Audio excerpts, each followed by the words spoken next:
Are you ready to transform your pool into a stunning oasis? At Mainland Pool Service, they're a family-owned business committed to keeping your pool looking pristine all year round. They believe that pool care should be proactive, not reactive, which is why their skilled team handles everything from routine cleaning to complex issues with precision. They prioritize clear communication and personalized solutions to exceed your expectations. Join the Mainland Pool Service family today and experience the difference their expertise and dedication can bring to your relaxation retreat. Contact them now at mainlandpoolservice.com. The Grizzlies are on their way to a new era, and now is the perfect time to buy in and secure your seat to witness history. With the 2026-27 half-season tickets, you can see the future take shape in real time. With a talented draft class joining our young core and starting this season, half-season ticket holders can own the moments with all new MVP benefit, including inside access to exclusive events, perks that match your passion, and rewards that take your fan experience to the next level. More information, visit grizzlies.com/tickets or just call 901-888-HOOP or grizzlies.com/tickets. Sonic Radio. Welcome back to Sonic RNDIO. That spells radio with me, the CIO. This just in, the new Sonic $1.99 menu lets you build a crave-worthy meal for just $1.99 an item. Whether that's a creamy shake, crispy tots, or a quarter-pound double cheeseburger. This just out. Ostriches. They're mean, not very cute, and in my opinion, way too big for a bird. Don't miss the Sonic Fun 99 menu. 5 items, always $1.99. Live free, eat Sonic. Tax not included. See menu for details. Let's face it, there's a lot of trash talk in basketball. But the great teams let their performance do the talking. Like Ford F-150 with Pro Power on board. A class-exclusive industry-first feature that turns your truck into a mobile generator and leaves the competition speechless. Ford F-150, official truck of the Grizzlies. Greatness starts here at your Mid-South Ford dealer. Class is full-size pickups under 8,500 pounds, GVWR.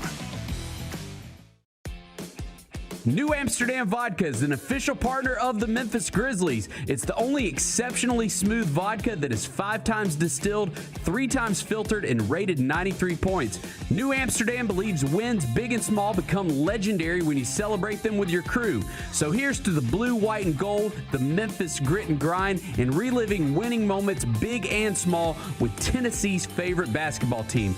New Amsterdam Vodka. Find your wins. Grizzlies fans know it's the team that gives you the edge. Big River Steel does too. And much like the Grizzlies have recruited legendary talent, we want you to be part of our team. Are you ready to be part of something legendary? Then visit www.bigriversteel.com. That's www.bigriversteel.com.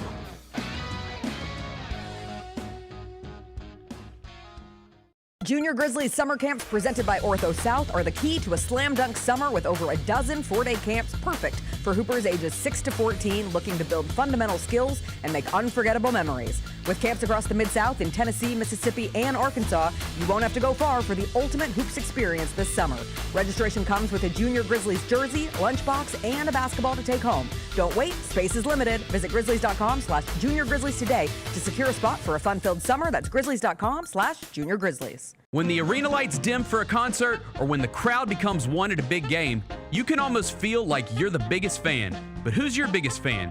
It's the person who will get you home safely after a night of drinking. It's a person who looks out for your life to make sure you leave the stadium with someone sober. This could be a designated driver or someone who offers to give you a ride share. Because in Tennessee, fans don't let other fans drive drunk. Brought to you by the Tennessee Highway Safety Office, a division of the Tennessee Department of Safety and Homeland Security. Stay on top of everything happening in the 901, the Mid-South, and beyond with Grind City Media's e-newsletter, bringing all the news and notes directly to your inbox. Lang's World, always by Lang Whitaker, touches on the biggest stories in the world of sports and pop culture, while Michael Wallace's Grizzlies Insider brings you all the latest coverage and analysis around the Grizzlies and NBA. Don't miss a thing. Stay connected to the conversation and sign up to download the lowdown today at grindcitymedia.com. Each challenge is unique, so each game plan is customized to identify opportunity and the path to victory. It's true in basketball, it's true in banking. Grizzlies Checking from Pinnacle with personalized planning and advice. Play hard, bank easy. Open a Grizzlies checking account with at least $100 and a recurring direct deposit by May 30th, and you could receive a $200 direct deposit bonus into your account. Details at grizzliesbanking.com. Member FDIC. Live from downtown Memphis, this is the Chris Vernon Show on YouTube at Grind City Media and the official Grind City Media app. Now, here's your host, Chris Vernon.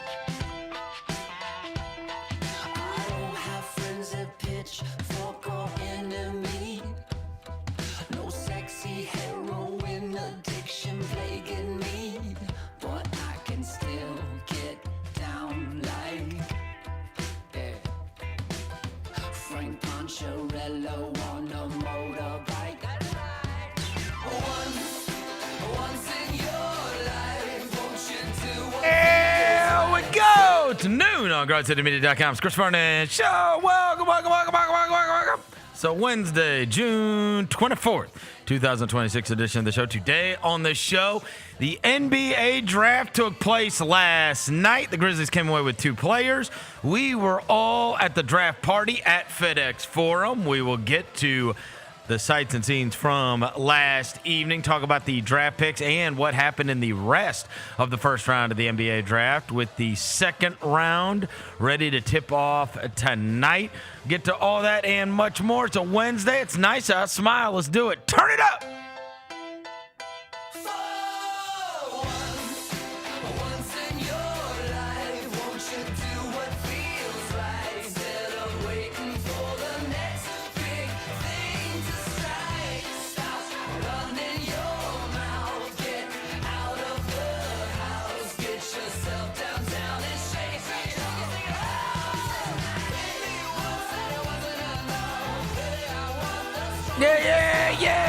Yeah. I hope everybody's having a good day. All right, we got a ton of stuff to get to, not the least of which is obviously the NBA draft took place last night. We were all down here at FedEx Forum to watch it unfold. They put a bow on the first round. The second round is going to be going on tonight, and so we will get to kind of who's left on the board and what we expect. Before I get to anything, I welcome John Roser to the show. John Roser, a.k.a. the Cologne Ranger, the Body Spray Bandit, Senior Sack, Johnny Backpull, Johnny Bearcat, the Grim Roser, John Asparagus, Johnny Nick Harv, John Lance, he's Dr. Thunder, he's John the Polluter, he's John Sweeney. And what a great night, guys. What a great night for the future of Grizzlies basketball, huh? Like right there at number 3, it fell right to us, and the future's here, and I'm excited. Devin Walker's here. He's the microphone mangler. Senor Quasadilla, Mr. Math. Navajo Joe, the reporter, the photographer. He sure is. He's a Walker 93. Yeah, bro. I'm fresh off this booze cruise, Verno. It's a great shirt you got on. Yeah, I know, right? Shout out to my dog Driz, man. This fire shirt. But yeah, I got off a booze cruise. I'm feeling good today. I got a bedazzle hat on. So last night, we were all down here at FedEx Forum for the Grizzlies draft party. It was taking place in the arena, and it was taking in the GCM studios, live streaming throughout. And so a lot of interesting things took place last night. The first of which was, as the draft was unfolding, and yesterday on the show, and the week leading up, and the months leading up, one of the things that we had said was there's going to be a lot of noise. There's going to be a lot of attempts to create leverage. There's going to be all kinds of news. But in the end, it will probably play out exactly how everybody has had it playing out. And in fact, the first 5 picks, or the first 4 picks were virtual certainties from the day that the lottery got announced, and those played out exactly as you thought. By the time the draft came around, a lot of people had Keaton Wagler at 5, and then we'll go through the rest of the draft. But what is most important is what happened here. There were a lot of people that showed up at FedEx Forum last night for the Grizzlies watch party, and what was interesting to me is no matter how much we talk about that, no matter how much we think things are going to play out one certain way, there is always a bit of anticipation for whenever they are going to say, like DeBonsta was going number 1, and then the number 2 pick. And it's like, who is this going to be? Could this be a surprise, or is it going to go as we always expected it? And you never know until Adam Silver says it. And Devin, you were in the arena with me last night. I've never experienced something like that where, and I have hosted all manner of draft parties over the course of the last 25 years.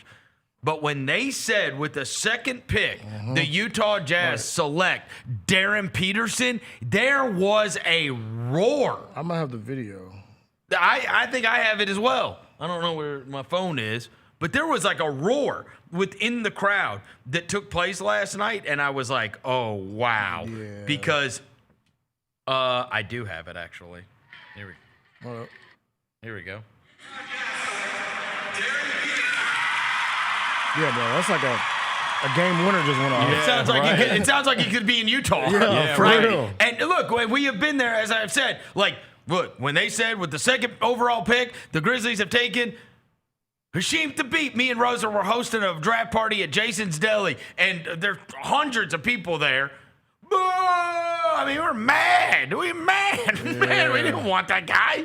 We were like, boo, boo. The year we took Kevin Love, roars. People were super excited, and obviously that ended up getting traded for O.J. Mayo, but people were excited about that one.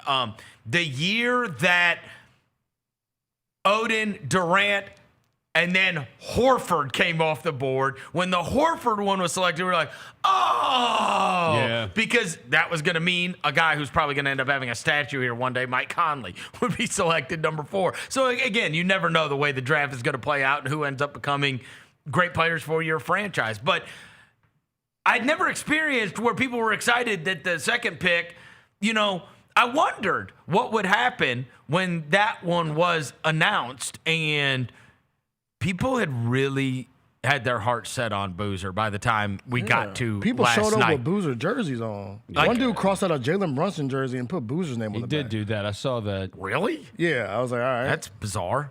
Anyways, Do you think that's like a tomato. combination of fans hearing Cam Boozer tied to the Grizzlies, so they had talked themselves into it, and then some of it that, like, dude, Duke's on national TV all the time, and fans that watch college basketball are like, hey, this guy is awesome. I think they listen to the pundits. I think our fans are. I know, like I said, I talk about the graphic thing. I think our fans are smarter than what we think. Like they've been tapped in. Like when we got the third pick, I think fans tapped in a lot of whether like who are the Grizzlies going to go with. They listen to us. They listen to. Well, they also, the pundits. but he is super famous. Yeah, he's famous. Yes. Yeah. You know what I mean? I mean, when you're National Player of the Year, and like you said, And you do it for Duke. Like it's. Also, I think that you stumble on Cam Boozer throughout the college basketball year in a way that you would not just stumble on Peterson or DeMonsta. Like he is famous, and also people have known about him for many, many years. I mean, you have these guys going on last night, and the winning thing is something everybody brings up. It's like, you could say whatever you want about any other prospect, but this guy won 4 state championships. He won AAU at every level in the EYBL, 15 and under, 16 and under, 17 and under. Every time he's put on a Team USA uniform, he ends up with a gold medal around his head. Like, why do his teams always win, right? And then one of the things I brought up yesterday when we were talking about it was, go look at the draft. Like last year, Cooper Flagg went 1, and Malawak went 10, and Knippel went 4, and they was loaded. But like, by the time last night hashed out, he was the only Duke guy. Only one. And they had a chance, like a real chance. They were a play away from possibly winning a national championship, right? And it's like, he almost did it again. Yeah. As a freshman who had reclassed. Interestingly enough, I got a text from one of my buddies last night, speaking of that high school career, that he had, and how great he was. And you guys will like this. Let me try to find this. Where is it? So pretty wild. Cam Boozer played high school for Christopher Columbus in Miami. He played with his twin and Jason Richardson's kid. Also played with Cello Jackson and Cello and Keeper Jackson from Memphis, who moved there to play for that school. Cello's obviously going to Memphis next year. And Keeper's going to Georgia State. He's going to Georgia State? Yeah. Oh, okay. He's a kid that went to Christian Brothers here, right? Yeah. Yeah, so there was – and so last night I thought about that when Cam Boozer said he knows some people from Memphis because those kids were outstanding. Cello was FACS here in Memphis. Keeper was Christian Brothers. And then he went to the Nike EYBL school. Yeah, and then they both went down and played at Miami, I guess, with Boozer down there. So, I mean, he had an awareness of those guys as well. And we'll have, some built-in, right? But, every step of the way, his teams won. And we talked about the analytics. We talked about him all through the year. The numbers were just, truly off the charts, right? And the eye test passed it the same. I think the thing that everybody was so excited about is that it feels like, again, today, as we're talking about this, it feels like 100% sure thing that he is going to be good. It is only a matter of how good. Right. You know what I mean? But you didn't. There's no way you just drafted a guy who's not going to be good in the NBA. It's only a matter of, there are some guys. And I do think that it was interesting the way it played out last night with nobody making trades and nobody moving around. I think that it's twofold. I think, number one, there's much more confidence in these guys than ever before. And that's why everybody had, basically, there's some movement within it, but generally everybody had, the top players. There was no, surprises. And there's also not the, oh, wow, is that guy, maybe in years past, a guy who I didn't particularly like, Ahmed from Tennessee, but maybe he goes 4.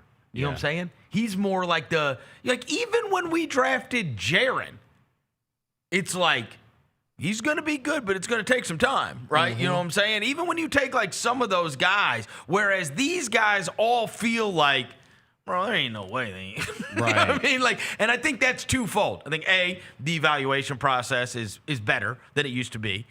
Threefold, really. Secondly, they all have to play college basketball now. And even the Euros, even the guys that come from overseas are generally playing college basketball now, right? Heinz Steinbach, Christian Andersen from Germany. Those kids used to just go and they would just enter the draft from wherever they were from. But now you can make a fortune playing college basketball. And so you come and you play college basketball. And so the amount of talent in college basketball is unbelievable, right? You're seeing that kid, the Finnish freak, who's going to be coming to Arkansas next year, right? Mm-hmm. That kid would have just gone to the pros, and he would have been Jan Vesely or, and we would have known, right? If Jan Vesely and if even Zachary Risache, if Frank Ntilikina, if those guys would have come and played American college basketball, they probably would have been exposed, right? They were evaluated in a different league. But now college basketball is so good. And so now if you proved you are awesome there, because you even look at last year's draft, and it's man, there ain't many of these guys that you think are going to suck. And that has changed over the course, recently. Part of it is great classes, clearly, great classes. But the other thing is I think the competition level has gone up. And then this is not a small portion of this. You already know who's trying to become something bigger than just the first check because they've already gotten the first check. Exactly. Right? It used to be that was the top of the mountain. You know what I mean? For a lot of guys. It's I've worked my whole life. And that's why, guess who wasn't crying last night? No. 90% of the draft picks. The first crier was Yaxel Lindenborg. You know what? Don't do that, bro. He was the first crier. And then you see his press conference? Please tell me you did. Oh, the one about He's 24 years old. I hated Steph yeah, Curry. Draymond might have to smart thing to say. Touch him up a little bit. I was a Kyrie guy. I hated Steph Curry. You're not supposed to say that. Also, did anybody realize? I saw this tweeted too. He does want to say that. He is a week older than Jonathan Kuminga. Yeah. He is. Who has been in the league for like 7 years now. He's 24. Yeah. And also, his coach had the chance to take any of the Michigan guys. Devin, what did I That tell told you you everything. When they took you, I was like, dude, Draymond is going to hate. It told you everything you needed to know last night when Dusty May has a chance to take all. They're all three on the board. All three of them. He was on the board. Merez was on the board. Morrow was on the board. You could take any of them off a team that just won the national title. And he took Johnson. Yeah. That's who he took. I told you your old co-host Kevin O'Connor said he interviewed Dusty May, and Dusty May said, like, that was the guy. He's the glue. When the guys, when they're having a bad practice and they're having a bad game, that's the guy. So, anyways, back to the Grizzlies. It feels like 100% sure thing. It's just a matter of how good the guy's going to be, what his ceiling is going to be. We know we got a great player. I feel like we got the number 1 pick last night. That's how it does. I feel like we got the number 1 pick last night. I know the Banster went to Will, but I feel like we have the number 1 pick. Well, here's the other thing. Like, number one, his team always wins. Number two, he has done nothing except for win and put up ungodly numbers every step of the way until he gets to the pros. And number three, to your point, Devin, he's the youngest of them, right? Yeah. He's the youngest of them. Guess who the favorite posted in Vegas this morning to win Rookie of the Year is? Was it Cam Boozer? Yeah. Plus Rhythm and 250. Bruise. Yeah. You know what I mean? Rhythm and Booze. So, I mean, people obviously, look, it was great to see that amount of excitement for it last night. This is exactly what we thought was going to happen when they got the number 3 pick. I ran into last night, I was with Grizzlies legend Zach Randolph, and he's like, I can't wait to work with him, Chris. Zebo's going to show him the ropes. We love him, man. Zebo's going to show him the ropes. And so I said, you know what, dude? This is like I said, once upon a time, the team that all these fans fell in love with. We're watching other teams get beat up and not be able to get a damn rebound with Zach Randolph and Marc Gasol. And now it's Zach Edey and Cam Boozer. Yeah, I'm right. Brother. Wow, what is this photo? That's last night. That's me and Zebo and Jena. Shout out. Oh, look at me. That's when we picked Cam Boozer. Look at that boy. I was lit, bro. I was lit. I was happy as a mug. That's me posting them up. I said throw it to the hand. Throw it to the hand. I said throw it to the hand. Throw it to the hand. Right here, bro. I post Zebo up. Hey, I will say. I get a bucket on Zebo now. He's slow. Yeah, I don't he know is. about that. He's slow. Oh, he still be hooping though. Yeah, I know. But, you know, He told me, you know what he told me? He told me Michaela came here and worked out with Penny for a week. Big year ahead at her junior year at Louisville. Really? Okay. Yeah. Okay. Came over here. He said she worked out here during the summer. She was just here for a week, working out with Penny and the crew over at Memphis. And I was like, I'll be damned. Let's go. She's going back to Louisville for her junior year. Hey, this is the draft year though. Let's go get that money, bro. Go get that money. No, No, hey, shout out to the fans. they have to play 4. That's what I'm saying. Well, I mean, you build that stock. So I know. That last year, I know. it's easy money. Yep. Shout out to the fans last night too, bro. The fans were like, the crowd was. Everybody was in such a good mood. They were so. It felt like a game was going on last night. It really did. I was high-fiving people in the hallway on my way down. It was great. In the plaza, in the corridor, in the arena. Everybody was so excited they last were night. So happy, bro. And then, so it's like a family reunion last night. So I obviously we were back up here by the time the where it plays out, and I mean these guys with the pump fakes, man. All right, Yeah, so they got me twice. I mean the.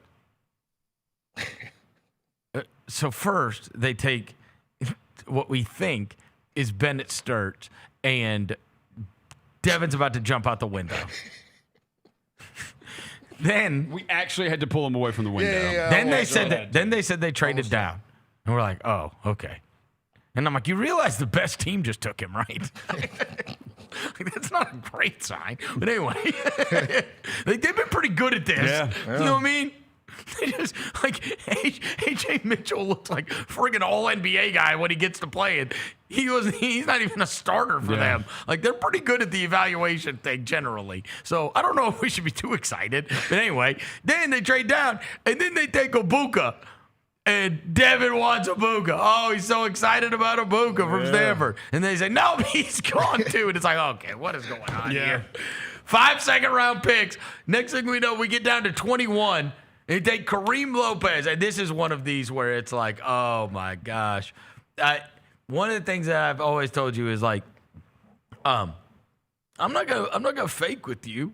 And when we selected him, I was like, I mean, I don't know. I got nothing. I know all these college guys. I didn't really focus on the 16 guys, right? I mean, I've seen his name there quite a bit, but I mean, I got it, and I've seen all the mixtapes too. The mixtapes are unbelievable. I promise you. If I show you a Nate Ament mixtape, you're gonna friggin' love it, right? But I saw Nate Ament play for Tennessee a lot, right? But I haven't. This guy played for the New Zealand Breakers. Yeah. I mean, I don't know. There's two things here. Number one, the only thing I care about is if the guy, like, people that say, last night, they're like, they blew it. Terrible pick. Like, I don't know. We don't know. I don't know. You don't know. We don't know. Let's see him play basketball. Yeah, right. I don't know what he's going to look like. And again, it's a harder evaluation because I saw I've got an opinion on most of the guys that play college basketball, right? Like, I saw them. And I saw them play against other guys that are, right, going to be professional basketball players as well. Whereas this one is a harder evaluation. Again, the only thing that matters is the guy's good. That's it. Like, I mean, he is, admittedly, there are mixtape things that look super good.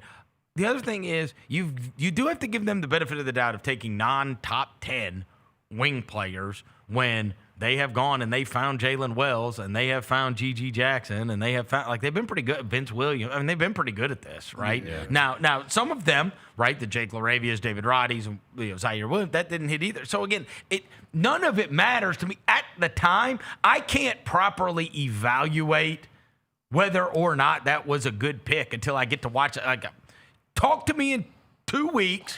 I will have watched him at Summer League, and I'll tell you if I'm excited about it or not. Yeah, I think some of the things. But I mean, I don't know. Yeah, I don't. Yeah. They said he played against adults since he was like 17. So I guess that the physicality part, I can take that to account. He's big. Big dude. 6'9". He's got a 7-foot wingspan, and he's big. And there are people smart. I tell you, what's the name? Hollinger really liked him. Yeah. I went and looked at Hollinger's thing. Hollinger really liked him. Vicini was not as high on him. He lives out there, doesn't he? Vicini made it sound like he's a pathetic defender in his write-up. Yeah. His write-up is traffic cone. I mean, it's just like, but the stocks numbers were pretty good. So I mean, maybe he's a gambler. I don't know. I don't know. Again, he's one of those prospects where it's like, I ain't gonna come in here with some strong opinion about him, because he was playing in a league that I don't watch. Yeah. Yeah. And I mean, I did read this morning, our buddy Adam Pike,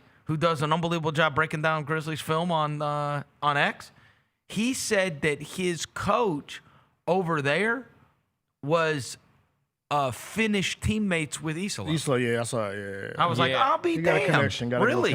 So I'm just saying, it is more intel than, right, if you're buddies with the guy that coached the guy, that guy's not going to steer you wrong in terms of, now, again, the guy may be wrong, but that's as good an intel as you can get from the guy that actually coached him, right? Yeah. And he's like the first Mexican-born player, so now we got a whole country behind us now. Well, not the first, but he is the first rounder. In the first round, yeah. So we got a whole country Don't do that to Eduardo Nahara. My bad. Eduardo Nahara is a mid-range legend. My bad. Did you see all the Mexican flags and the people in the comment section?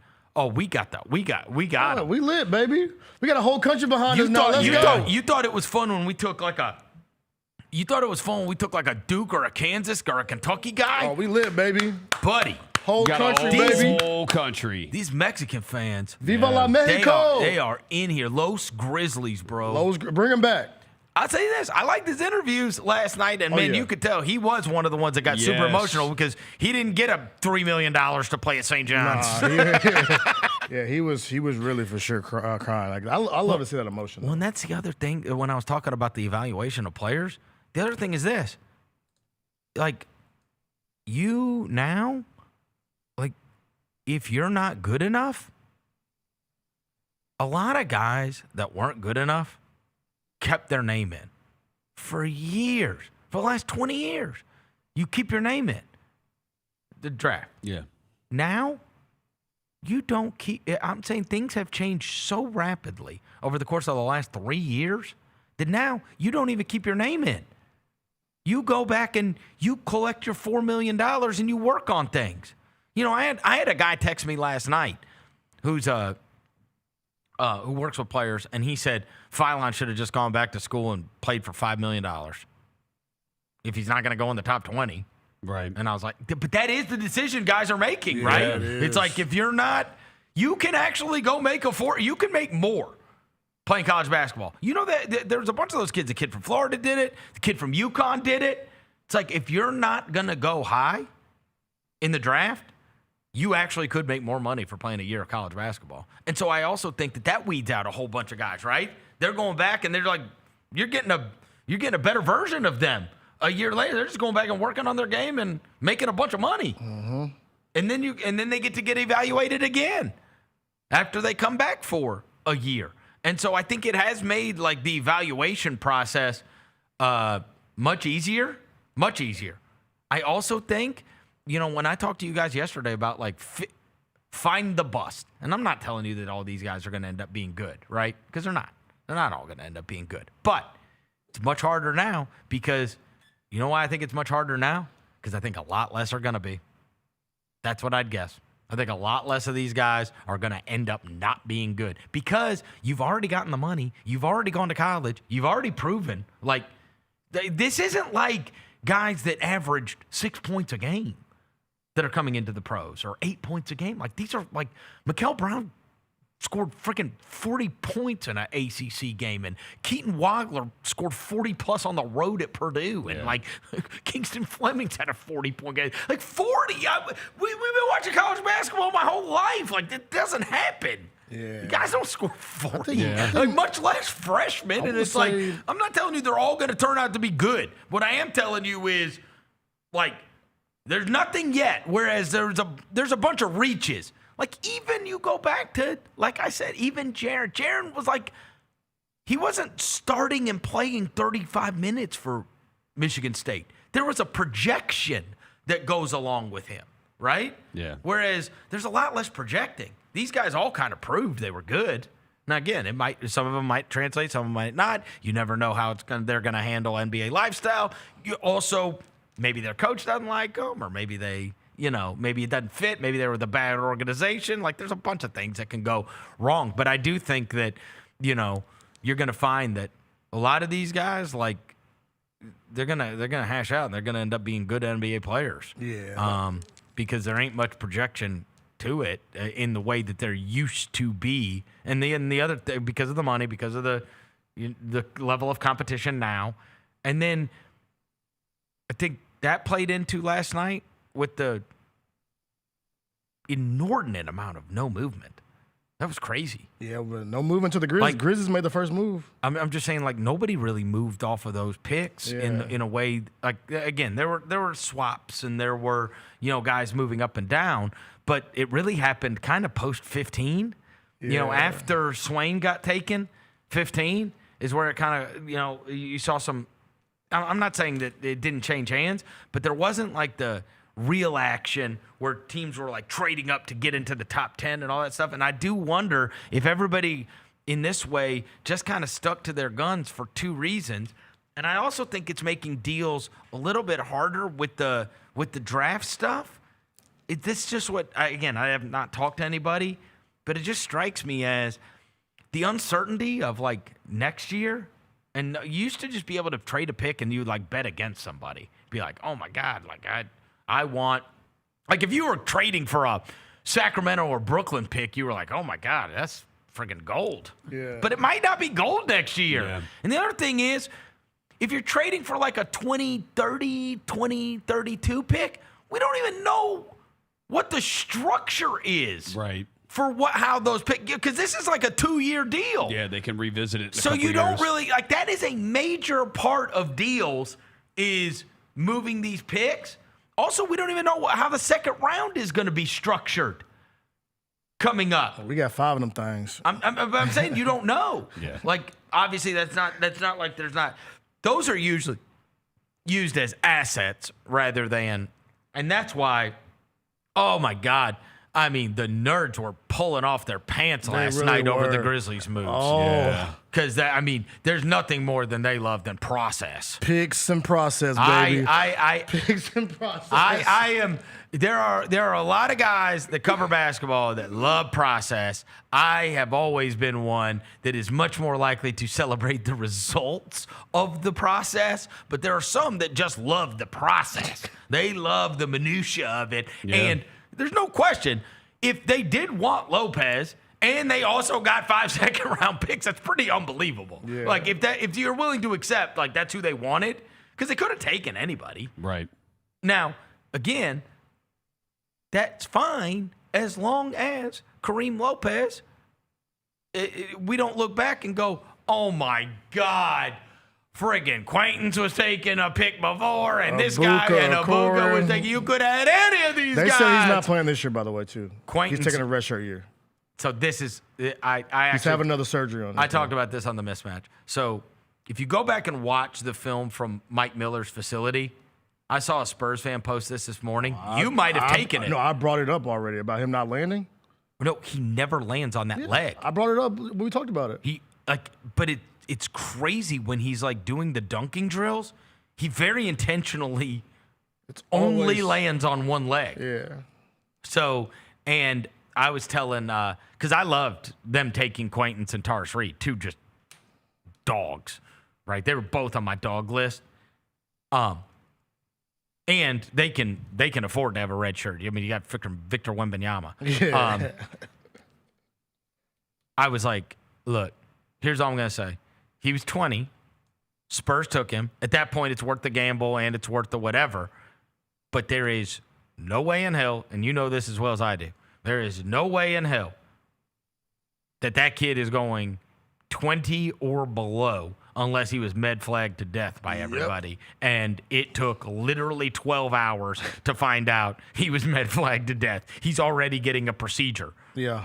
He's already getting a procedure. Like, he's going to miss 6 months at least. Yeah. And I mean, he already missed last Kentucky season. Yep. So, I mean, this is going to be 2 full years since he's played competitive basketball. But, like, when you see him, and I love the pick just because I was like, dude, even if he just played 16 minutes, he's the kind of guy that plays 16 minutes and gets you 12 and 8, you know, because he's just and I promise you this, let the ball come off the rim. You put him and Tariq Reed on the court together. I love Good luck getting a rebound. I love that pick, by the way. You're never getting, like, the only thing you might get a rebound with is Edey and Cam Boozer. Yeah. That's but, like, dude, the Grizzlies are going to be back to, like, ground and pound basketball, baby. And you know what you love is you go, you're now in one of those modes where it's, and this is the basketball we got so used to, and this is what the Rockets were able to pull off with Steven Adams and Şengün last year, where it's like, and Thompson for that matter. We've got an athletic wing who rebounds well, and Coward as well. But you miss it, we get it. We miss it, we get it. Yeah. You win the possession game. There's no way those guys are not going to be just freakish rebounding. Analytics like freakish. Analytics love possession games. Oh my God. The possession numbers are one of the most important things on analytics. Absolutely. So you got two dudes that are monsters. We're gonna be all right. And then the Karim Lopez thing, like, I can't give you some kind of, like, strong opinion about this. I saw the videos just like you did. It looks cool. I only care if he's good. Yeah. Right? And I understand, like, sometimes this stuff is chess, and you got to figure it out, right? Like it's going to make sense down the road because of the acquisition of these picks. Because guys get traded. You know, if you've got open, if you're not going to be a big player in free agency, which they virtually never are, and you are trading into your cap space, like, those become extremely valuable in trading into your cap space. This is how. You know, the Hawks just got Aaron Wiggins doing this.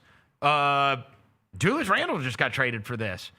Marcus Smart got traded for this. Like, this is what happens, right? Like, you are using those second-round picks to either take back salary, right, just because you got to have something going out, and you can take something that's so there's a method to the madness of having all of those picks, and it's not just selecting a bunch of guys in the second round, right? Those are assets. that you need in order to build out your team, and it'll make sense down the road. Like, I mean, look, we live in I'm impatient as everybody else, but I mean, like, sometimes you do got to let this stuff play out. I was watching this thing this morning, or reading this thing this morning, and you remember Daryl Morey when the NBA playoffs were going on, and everybody was like, that is like, he should have been fired just for the McCain thing, right? And then they took the podium and they say, look, like with that deal and with anything else, like you got to let it play out, right? And I saw this morning, it's like, would you do Jared McCain for LeBaron Philon in 2 seconds? It doesn't look as bad now. No, you know what I mean? Depending on your opinion on Philon. But it doesn't look as bad now as it did when it's just, we don't know what it is. And again, there's nothing fun about process. No. What's fun is results. Yeah. That's what's fun. Unless you're like a big nerd, and then you love process. Yeah, I'm not a process guy. Right? We want results. Like I saw this. So with Karim Lopez, we're going to watch him 2 weeks at Summer League. I'm either going to get excited about Karim Lopez or I'm not going to get excited about Karim Lopez. We're going to be waiting 3 to 4 years. Next week. Next week. No, 2 weeks. No, Salt Lake is next week. Oh, yeah, next week. We have to watch him next week in Salt Lake. That's right. July 4th. So, yeah, can you get jiggy next week in Salt Lake or not? Yeah. You know what I'm saying? We're going to find out real quick. Oh, well, because I will tell you. You know who I went over the moon at the first time I saw him in Salt Lake?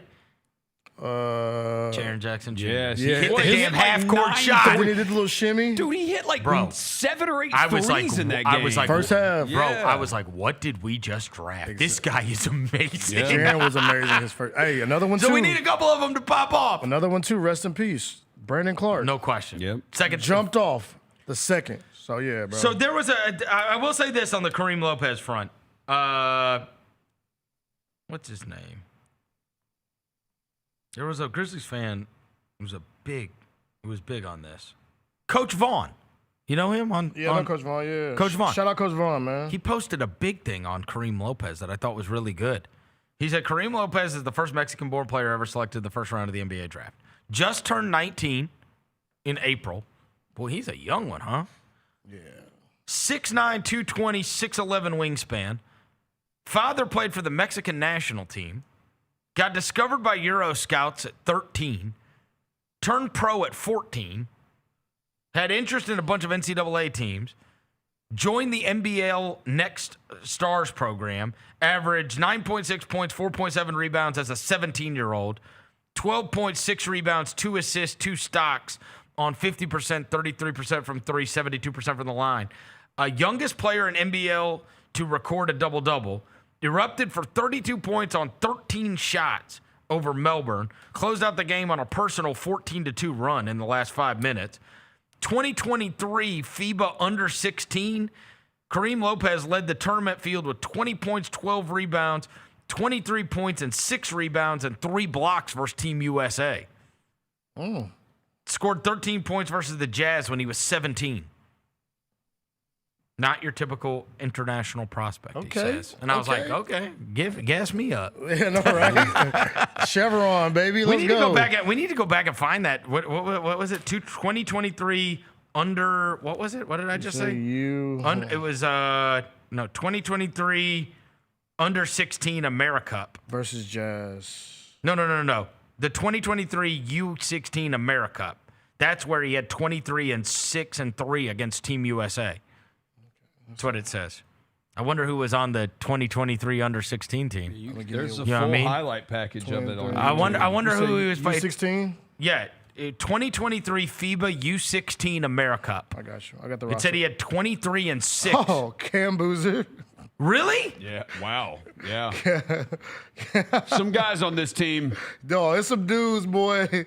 Cam Boozer, Beckham Black, but it's 2025, my bad. Dude, Cam Boozer, Caden Boozer, AJ DeBansa, Darren Peterson, Koa Pete, Jaden Quaintance, and Tyran Stokes. And then there's some other guys. Brandon McCoy. This is the U16? The U16 team. 2023. Elijah Arenas. Yeah. Loaded. There's some dudes on this joint. He had 23, 6, and 3 blocks. Koa Pete. Yeah. He just said him, yeah. Oh, yeah. That's crazy. Yeah, look. So wait, they've played against each other. Yeah. We got to ask them about it. That's kind of I wild, gotta huh? ask him about it. Do you remember playing against Cam Boozer? All these great prospects end up playing against each other some way, somehow, Hey, right? you know Even the international ones end up playing against each other. I found the stats of, you know how we keep track of like the AAU stuff, or like the EYBL stuff? 13 players in the first round got drafted from the Nike EYBL circuit. 13? 13 were drafted from the EYBL. Wow. 13 from EYBL, 7 from Adidas, 3 from Puma, 4 international, 2 independent, and 2 of the recruit look circuit. 13 dudes. So if you watch an EYBL circuit, you probably watching a pro. Yeah. There's some pros on that circuit. Oh, trust me. I knew when we walked in that gym a couple years ago. You walk from court to court, and you're like, oh, my God. Oh, my God. This is unbelievable. 13. And then our boy Mike Miller led the first round with most players by agency. 5. Yeah. He had 5 guys go in the first round, including Joshua Jefferson, who most people projected as a second-round guy. Mm-hmm. And Ibuka went higher than anybody thought he was going to go. Yeah. Right? No, I mean, look. Karim Lopez. We need to find who got them. Jaylon, can you find them highlights? 23, 6, and 3 blocks. I mean, that I mean, so this kid's obviously like this isn't like a just developed. Like he was playing in that thing against those guys. Yeah. At an early age. If he's in the U16 FIBA circuit. Yeah. Let's see. Who was on his team? Anybody else that we recognize? Because who was he playing? No, nobody from Mexico plays in the NBA. No, I know, but it's an international team, dumbass. That's you get it? You play Team USA? It wouldn't have been a Mexican team.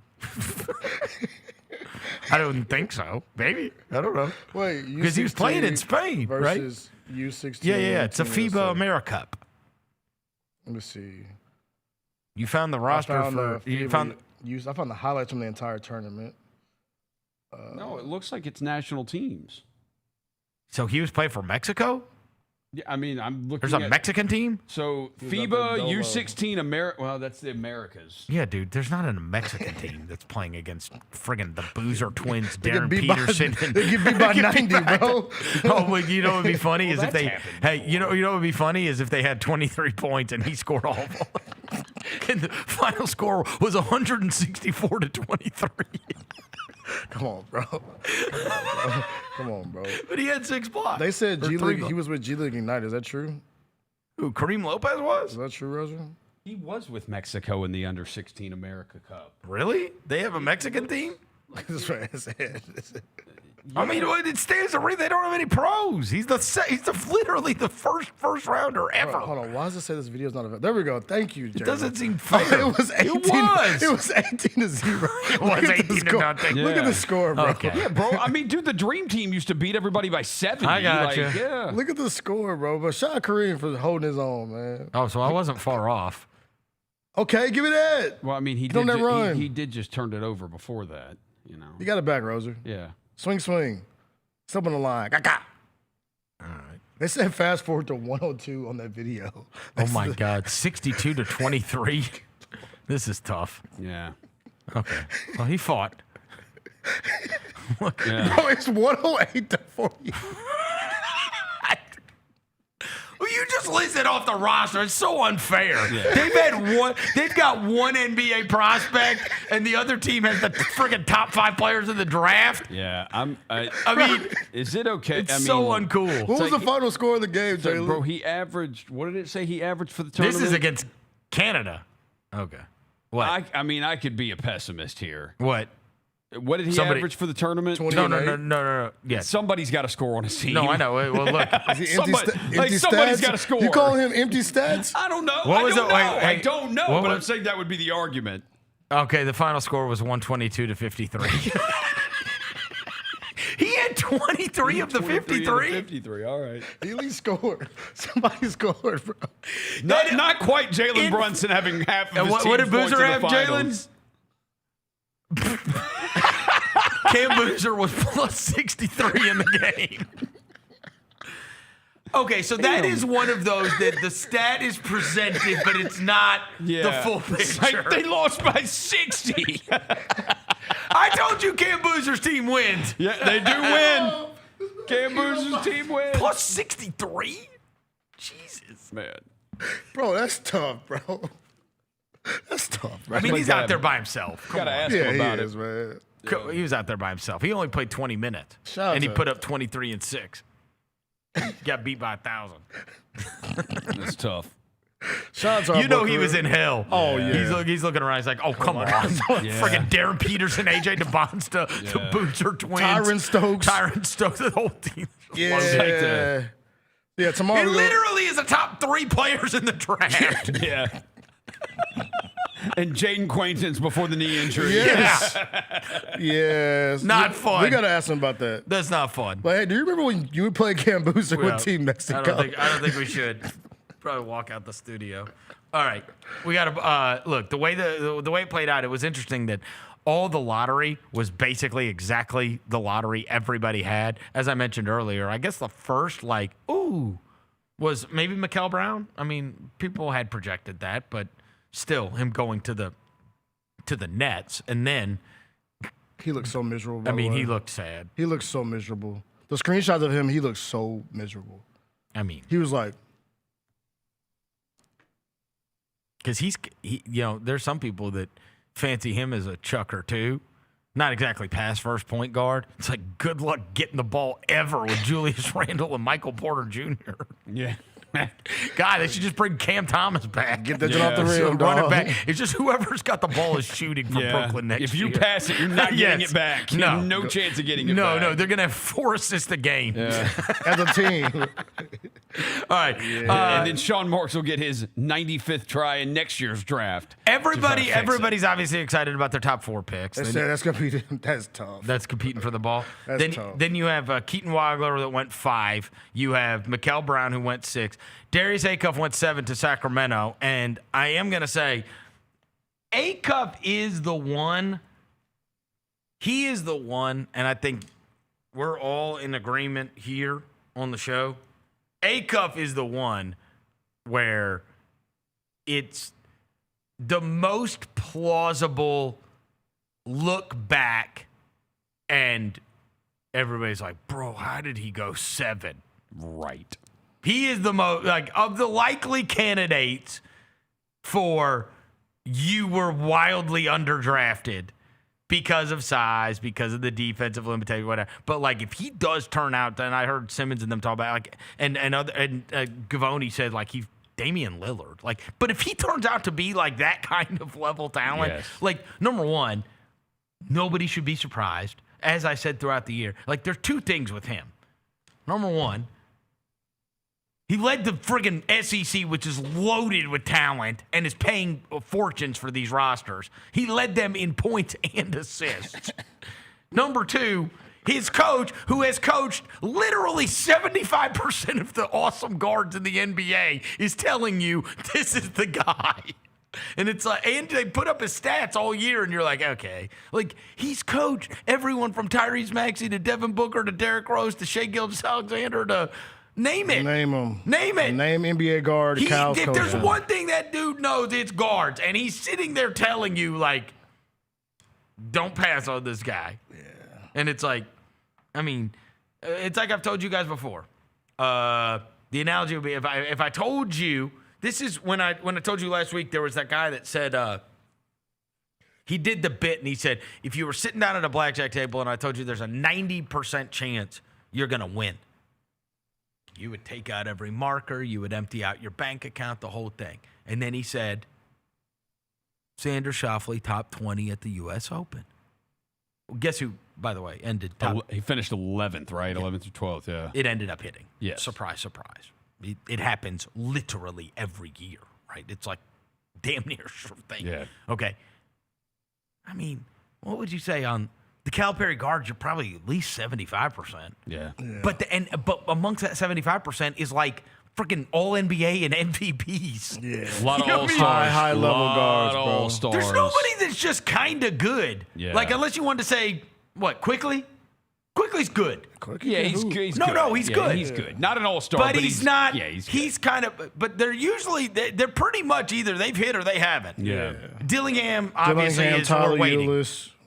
We're waiting. Yeah. And Ulis is 10 years ago now. And Ulis was also and he wasn't a top 5'8". pick. And he wasn't a top pick. No, and he's also like 5'8". And he also went to a rat franchise at the time. Suns, where they were losing every single year. Quickly got his bag, though. Yeah. No.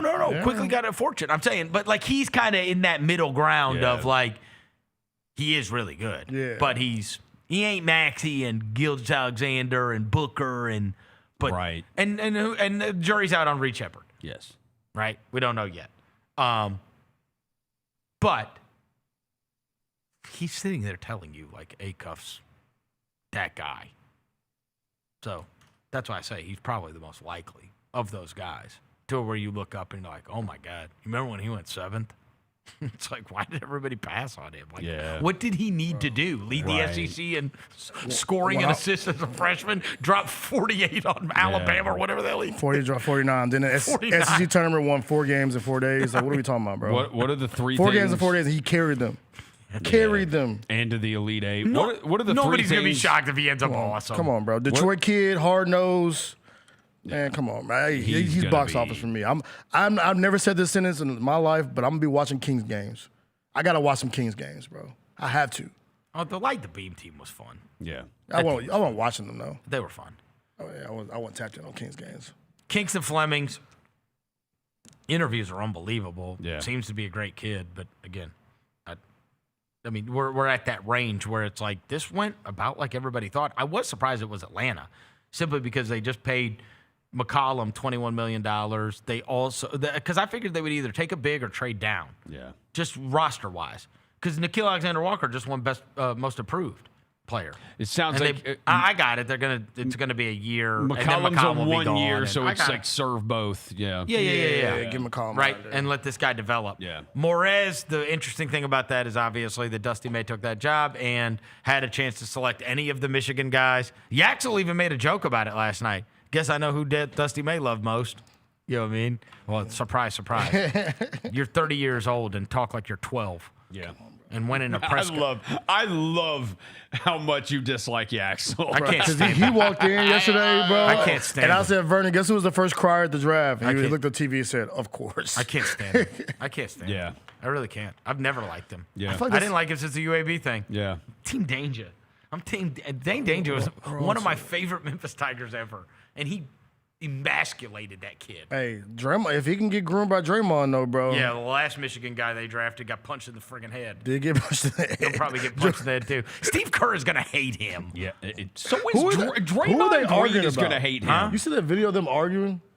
Oh, yeah. Steve Kerr, Lacob Mike and Dunleavy? No, You it see was that video? Lacob, wasn't it? Yeah, they were it was arguing Joe in the- Lacob and Dunleavy. In the war room, they were arguing about who they wanted to draft. I mean, last time that happened, they took Kuminga, and friggin' Kerr never let it go and still wouldn't play Kuminga. No, that was the thing when they showed the Warriors room. I was like, where is Steve Kerr? They were Like, somewhere arguing, bro. Everybody always said that Kerr wanted Franz. Yeah. And that would have changed things dramatically for Golden Yes. State if they took him instead of Kuminga. Kerr, look, you got to be careful if you take somebody your coach doesn't want, because your coach dictates whether they play or not. Strap him to the bench. You know what I mean? They're going to end up with Curry, Draymond, and LeBron, and Jimmy Butler, and God, they will hate Yaxel. Burries went 10. Hey, Burries went 10, and I'm gonna tell you something. I bet Taylor will be amazing for him. Yes.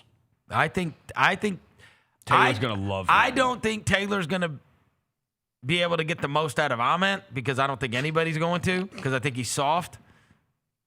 I just think he's soft. That's it. Taylor might be a good coach for him, though. Might be. For Nate. Well, yeah, just like he was for Zaire. I do think he'll be great for Burries. It worked for a year. I think he'll be great for Burries. I do. They might lead the NBA in light-skinned dudes. No, I got it. But I feel like Taylor Jenkins is going to make Burries. And pat yourself on the back. What? Go ahead and do. I mean, you called it forever ago. I mean, Nate Amen is a book. that's Bad Bar. Bad Bar still got it. He is After a all book. these Hey, years. guys, we traded Giannis. Look what we got. I said that I said that during the college basketball season. That guy is a buck. I never seen a more buck in my life than Nate Ament. And there he goes. And they suck at this. Go They look are at bad their at picks. drafting. They're so bad. So I was right. They have dead been on. Look since at Jaylon. Always right there. I am. since he or just forget that. have it Don't say forget that. Babar next time. Yeah, Chris Babar Vernon. Babar. And you can put the little elephant emoji next to it if you choose. Can we put emojis on our lower thirds? Can don't we know. start I doing mean, I that? think we can. Yeah, if you just like go through the brother. Oh my God, I'm going through the Bucks draft picks. Brady It's Burris, so bad. It's AJ so Johnson, bad. Tyler Smith, Marchand Beauchamp, Yep. R.J. Hampton, Kevin Porter. DiVincenzo can hoop. Yeah. Like DJ Wilson, Thon Maker. Ooh, boy, it's a lot of nastiness going on. Yeah. Then it went Yaxel, who I can't stand. Then it went to Daimara. Daimara went to Oklahoma City, of course. It's hilarious how there's just like this assembling of trees, and then the response from the San Antonio Spurs was, fine, we're going to find guys that are going to throw your trees into the 10th row. Right. So give us Quentin Tadari Jr. Good luck. Yeah. Have fun with your twigs. Yep. And Mara looked. Did you see anything about that? They compare Mara. Did you say he was like kind of like Powie? No. Who said he was Powie? I did.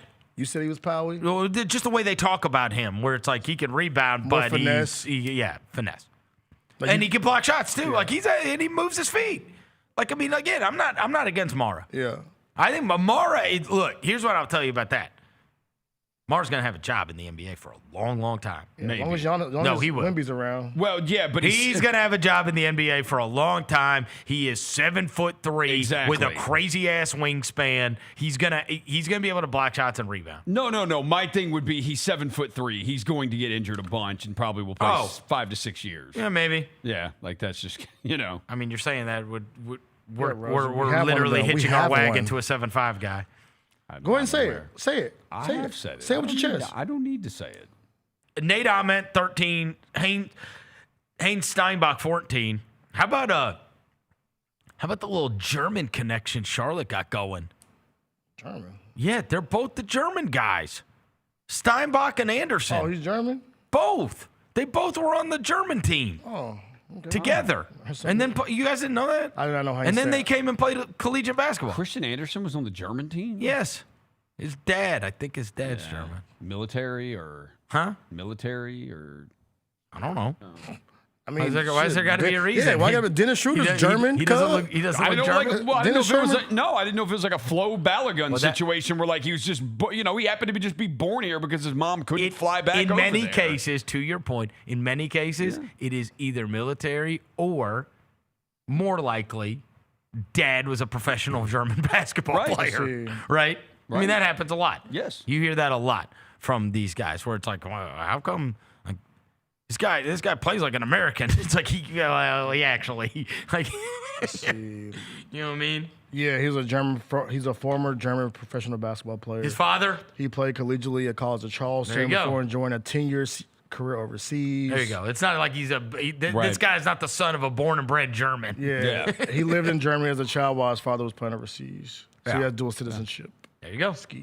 Anyways, him, Anderson, and Steinbach. But they got them both. Okay. Well, German connection in Charlotte. Right? I would not be surprised if the Grizzlies wanted Swain at 15, and that's what set into motion what happened 16 and below. I would not be surprised if they wanted Swain. Because Swain is, that was a really good pick by Chicago, I thought. I liked him. I had him on my dogs list. I think he's like a kind of do everything. He's really good player. That's a nice little haul for Chicago. It was a good haul for Chicago. Caleb Wilson. I can't believe they did something Swain? right. Yeah. Especially after friggin' taking on Nick Claxton's stupid contract.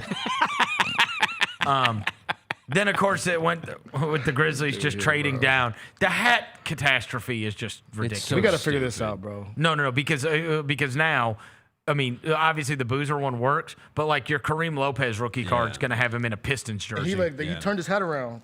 He did? When he found out he got traded? Because I guess he didn't know he got traded. The hat thing is a catastrophe. Like they've already made the Tops Now cards. Yeah. So. Yeah, I saw the first Cam Boozer.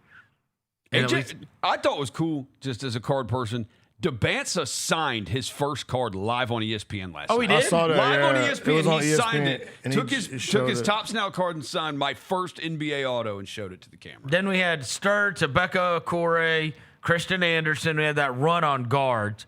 Then, look, there were a couple guys that were drafted that, like, we thought maybe Alan Graves, because Alan Graves was one that we had circled just because he had mentioned. They said, Matt Norlander said on CBS that Christian Anderson was, like, one of the only guys, one of the only teams he worked out for twice was the Grizzlies. So maybe that's what led people to believe that there might be a connection there. But the Grizzlies passed on him. Could have taken him, passed on him. Same thing with Alan Graves. Alan Graves went out of his way in Brooklyn to mention the Grizzlies. And it was like, what?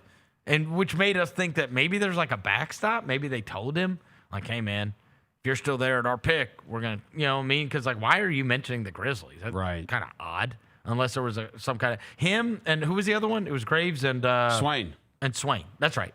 Okay, so Swain might have been honestly, that might have been the backstop, right?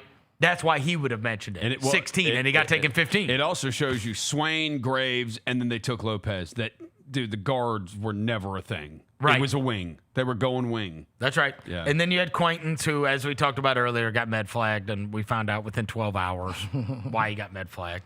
Karim Lopez, who went to the Grizzlies. Philon went next.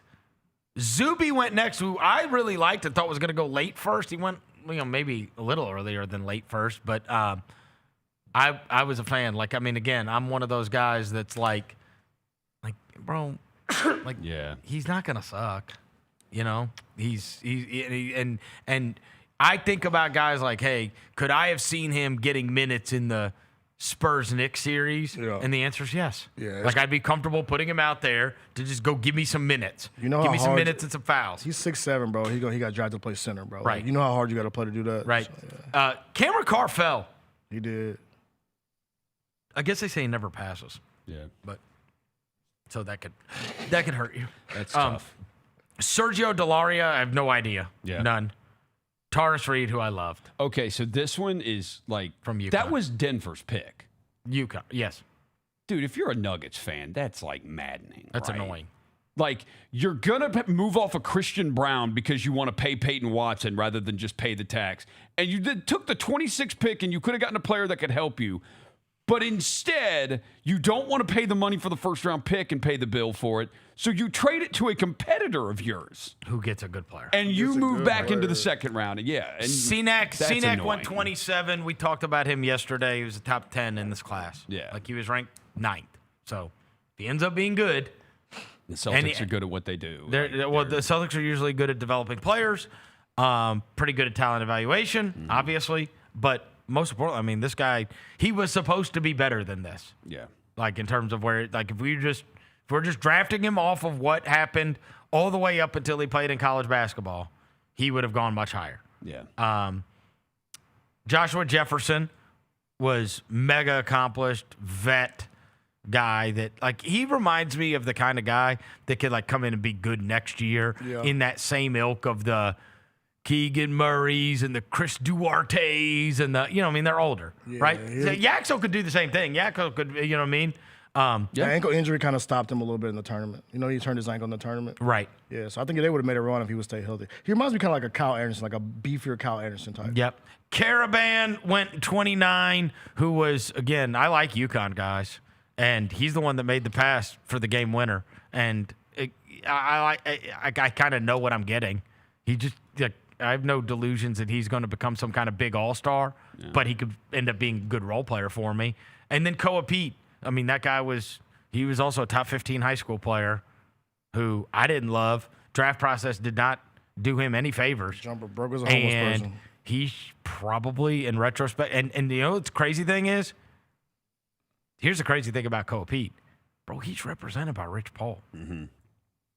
And he still went 30. Yeah. He should have went back to college, bro. Right? He's one of those dudes we talked about should have went back to college. He probably just did not want to play college basketball again. Always had his heart set on playing forward. Anyways, so that's what we ended up with the first round last night. Real quickly, I want to play a couple things, get you excited. First is Jay Billis. He posted this on Instagram talking about Cameron Boozer and what the Grizzlies got.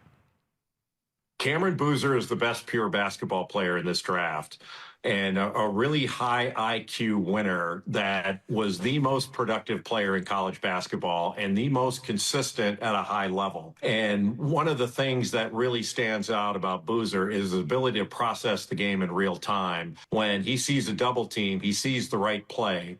He can be a pick and roll ball handler, did that at times with Isaiah Evans, Duke's great shooter, whereas Evans would be the screener and then pop out to the three-point line. Boozer could either take on a switch or take on his defender, or he could find Evans and did so. That's how Duke won the game in the last play against Florida early in the season. He's really efficient. He's an excellent three-point shooter and shot a high volume of them and shot right at 40%. It's more of a set shot, but always under control. He's not a world-class athlete. He's not going to be playing above the rim and dunking over people in a crowd, but he's not without athleticism. It's not to say that he's not athletic. He is. But that's the one thing. He's not the same athlete that, say, Caleb Wilson of North Carolina is, but he's going to play in the NBA as long as he stays healthy for a long time and be a 20-10 guy.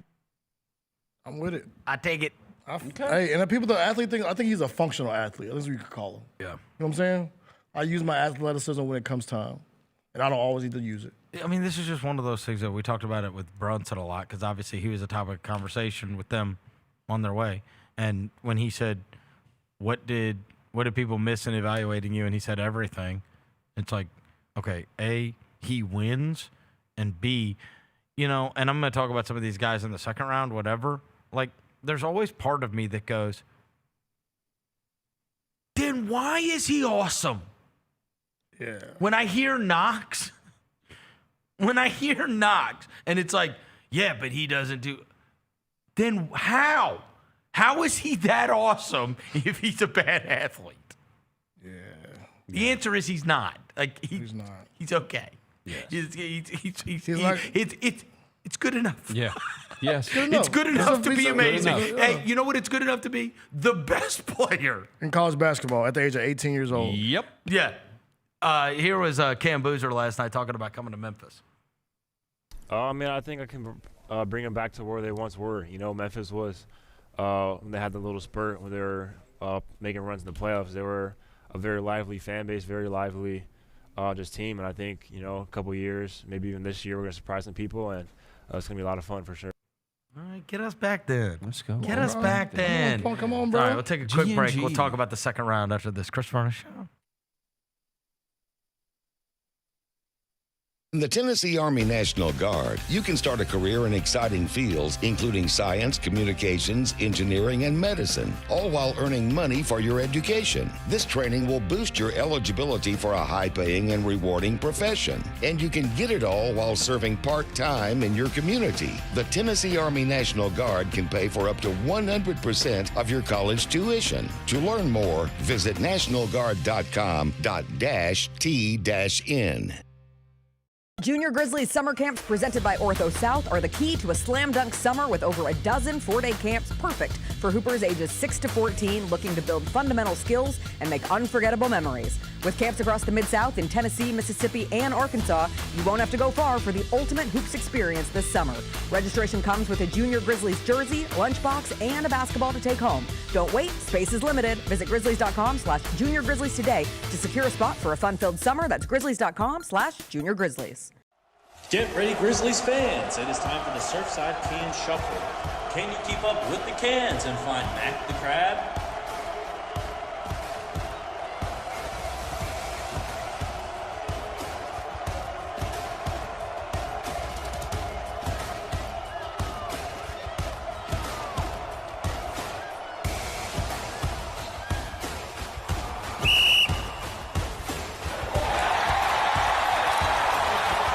The Grizzlies are on their way to a new era, and now's the perfect time to buy in and secure your seat to witness history. With the 2026-27 half-season tickets, you can see the future take shape in real time. With a talented draft class joining our young core and starting this season, half-season ticket holders can own the moments with all new MVP benefits, including inside access to exclusive events, perks that match your passion, and rewards that take your fan experience to the next level. More information, visit Grizzlies.com/tickets or just call 901-888-HOOP or Grizzlies.com/tickets.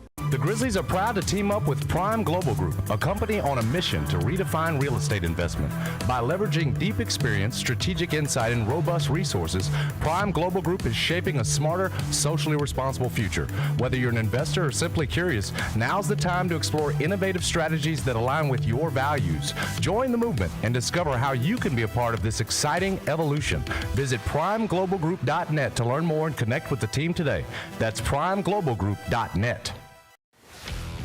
Let's face it, there's a lot of trash talk in basketball, but the great teams let their performance do the talking. Like Ford F-150 with Pro Power on board. a class-exclusive industry-first feature that turns your truck into a mobile generator and leaves the competition speechless. Ford F-150, official truck of the Grizzlies. Greatness starts here at your Mid-South Ford dealer. Class is full-size pickups under 8,500 pounds, GVWR. Orthopedic injuries can be unpredictable, unforeseen, and unscheduled, and Ortho South understands this better than anyone. Since your injuries don't make appointments, you don't need to either. That's because Ortho South welcomes walk-ins during the weekdays, in the evenings, and even on Saturdays. So next time an unforeseen injury makes an unscheduled appearance in your life, visit orthosouth.org to find your nearest urgent care location. Just walk in, and Ortho South will take care of everything, especially you. Learn more at orthosouth.org. That's orthosouth at orthosouth.org. The heaviest metal credit card of all time. Rumored to be one of only 18 in existence. Plated with the very same tungsten that forged the International Space Station. And wielded at business dinners like a samurai sword. It's a classic corporate power move. But the real power move? Having end-to-end visibility on your most critical shipments. FedEx, the new power move.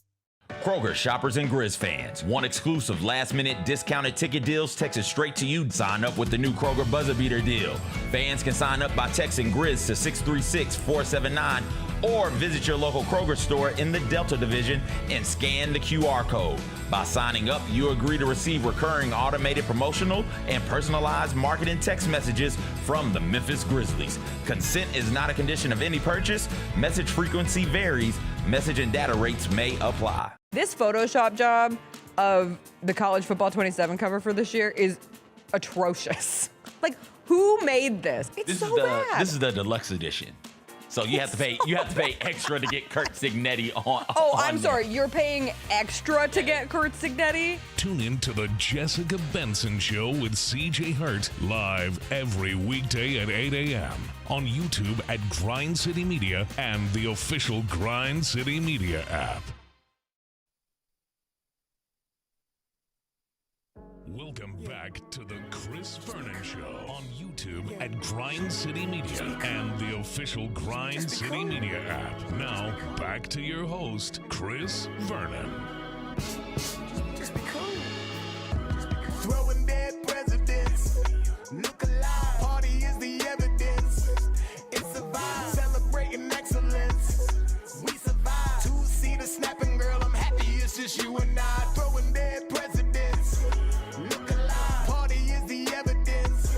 It's a vibe. Celebrating excellence. We survive. Two-seater snapping, girl. I'm happy it's just you and I. Yeah. Just be cool. Just be cool. Just be cool. Just be cool.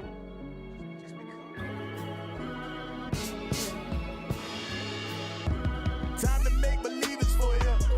You don't know. To the victors go the spoils. It's on the floor. Never been no ordinary. Heavens know. Pass the plate like spiritual endeavors. I'ma let it go. Everybody on the team shining, my son. Only see horizons when you climbing high from. People clacking cause they know it's about the time and wise one. No, this ain't just about a moment, it's a movement. Here we go. All right. Morning show. So typically, when we come back from the break, I have a read right in front of me that is provided by my producer that says, hey, Chris, here's the stuff you need to let people know about. Yep. Devin, do you see anything? Because I don't. Oh, shit. I don't see anything. I don't see that I either. don't see anything. There's Roser- nothing around here. Roser didn't do his job. There's nothing around here. Somebody didn't Where's do my that. read, Roser? Okay. Where is it? Uh-oh. So, Where is it? He said, How are we going to expect Yeah. this new Turn generation the of music down, Grizzlies to Jaylon. be serious and all business when you can't even do a very so- simple task? okay, because today when I got here, I went to the Oh, email. you think it's the excuse show? Well, It's the Chris Vernon I mean, show. I'm trying to The give excuse show's on later. It's hosted by John Roser, Actually, and it sucks. Not that it sucks. It's just an hour of Roser making excuses. With his fake teeth. So, fake unless teeth. he's. You see, he got new teeth. What? Yeah, dude, I got. New teeth. He's like Moneybag Yo with his veneers. Let me see 'em. Yes, I don't have veneers. You do? I don't have veneers. Do you like Gucci, man? Gucci. Yeah. Gucci. But like Moneybag Yo, Moneybag Roser. When did he get new teeth? Yesterday. How long did it take? An hour? How come I didn't know you got new teeth? It was a process. What happened? How'd you get new teeth? I got crowns put in. Yeah. On your front? Yeah. Why? Well, I was gonna do just 2. But why? Because I needed them. But they were. Because I had like. How do you get a cavity in your front teeth? I didn't get a cavity, but What I is had it? I had chipping. I had chipping on 2 of them, and then on one of them it was just I From had chewing on metal? Moron. My fingernails are not metal. But I haven't been able to chew my fingernails for like 3 weeks That's now. a good thing, bro. Dude, so I'm actually starting to see Who some did your fingernail. Do what? Is it a cosmetic thing or does insurance cover it? Chip Skylark. Insurance does not cover. Insurance covers about 1/5 of it. Oh, Damn. But And so you get ha- married too? So that's the big thing. I really didn't care that much, but like 'cause But you- I don't but take you're a ton of pictures. but you're. I don't take a ton of pictures. Your fiance said your teeth suck. But like that's crazy. But I'm gonna not say that. But wow. But like I wouldn't have put I up with know that. I'm gonna have to take a bunch of. I mean, She said your smile. You know, but do your smile. Do your wedding smile, Rosa. Have you practiced it? I don't. But that's the thing. I don't smile even really like in pictures that much. Like it's very uncomfortable you for me. always look like a puckered anus. I do. know. Look, every I know. picture that we Yeah, have, you do. I'm like. Yeah, I'm but- very but- stoic. But is that because you had nasty teeth? I don't think so. I just don't like. Boy got the right. I'm very uncomfortable. Like you have to catch me smiling. It has to be like very like I'm in the wild and you're taking a picture and I don't know it. In the wild. Yeah, and I don't know that that's All right, Tarzan. happening. So wait, Yeah. so it covered insurance covered 1/5 of it? Yeah. So Is it meta? Is it super expensive? yes. So not super, You but should have went to Venezuela, bro. you get on a but their Like- plans. like- it's I like did it at Bluff City Dental right here, right here on South just Main. Like, just like what's his name? What's her name did? Glorilla. Yeah, And she they're went to great. Glorilla, By the way, yeah. they are massive Grizzlies fans over there. They are. They know all of us. Oh, so did they give you a deal? Absolutely. No, they didn't. Unfortunately, they didn't. You get the Grizzly discount? Insurance covers like 1,000 of it. Okay. But the rest boy. of it. But you can God. get on. But no. How you many can- teeth did you get? 4. So you can get on a plan though, and you have like I think I have 24 months no interest to pay it all. Okay. How did you know he had these? The teeth? Oh, you just look, his teeth look different. That's bull crap. Jenna said something yesterday. You didn't know either. I wasn't listening when Jenna was talking. Hey, did she? respectfully. Bull crap because you commented on it right Did afterwards. your fiance bully you into getting fake teeth? No. No. Then why did you do it? Because this is not a decision you would have made. It was ultimately my decision to do it. Who prompted you who bullied to you? get the decision? Me. Because you didn't like the way your smile looked in pictures, or what? How did this come about? Yeah. I could see myself. You looked like a monster.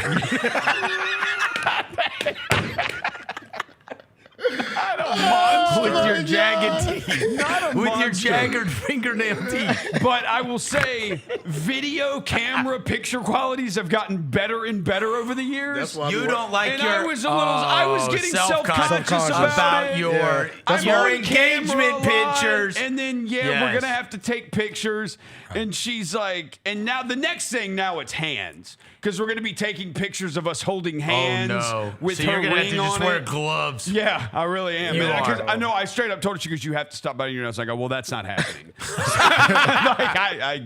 the only thing I've got left. You gotta live with that. I stopped smoking. I stopped drinking. The only thing I've got left are these fingernails. Biting my effing hands and looking at my basketball cards. What are you gonna take it all away from me? It's over with, bro. It's over with, Rosa. Yeah, I like your teeth, bro. They look good, bro. Chip Skylark. Yeah. My shiny teeth and Rosa. Yeah. All right. So what about it was a good deflection from the read that you didn't give me. So I Are go you this waiting? morning. No. There's a link. Every Monday I come in here. Linkety link. There's Trying a to make link me in my think. email Yeah, that has a talking link about to links. every library that we're doing on Clean it which up with days they're comment. doing it. The world is my planet. And the one for Wednesday says 26-27 season tickets or GCM draft show round 2, depending on which was going to happen. There's a draft show Tonight. So, Is there? 27 season tickets, I do have a read for because they sent that.